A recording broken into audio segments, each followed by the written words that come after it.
हुश. देवा, अजून किती कामं राहिली आहेत. मरू दे. या घरात जर मी लक्ष घातलं नाही ना, अगदी इतकंच आहे तर पार बोऱ्या वाजेल घराचा. पण आता काय करायचं, कामच इतकी असतात. पण राहिलं एखादं काम तर काय बिघडलं. पण नाही, आमचे हे आणि सरकार वहिनी लगेच असं झाडतात ना मला, अगदी रडकुंडीला आणतात.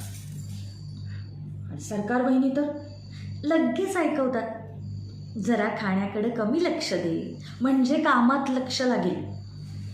आता आहे मी जरा जरा जरा जाड, काय बिघडलं. आवडतं मला गोड खायला, हे काय माझी चूक आहे. कधी कधी हळूच फ्रीजमधनं चोरून खायला पण आवडतं. आहे लहानपणाची सवय.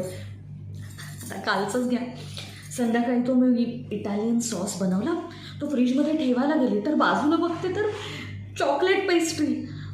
आता चॉकलेट पेस्ट्री खायची नाही म्हणजे असं कसं. कोणाचं लक्ष नाही बघून खाऊन टाकली. अरे देवा, ते सॉसवरून आठवलं, सरकार वहिनींनी काल फरमान सोडलं होतं, ब्रेकफास्टला इटालियन हवं आणि बनवायचं राहिलं. खा आता शिवा, करा पटकन.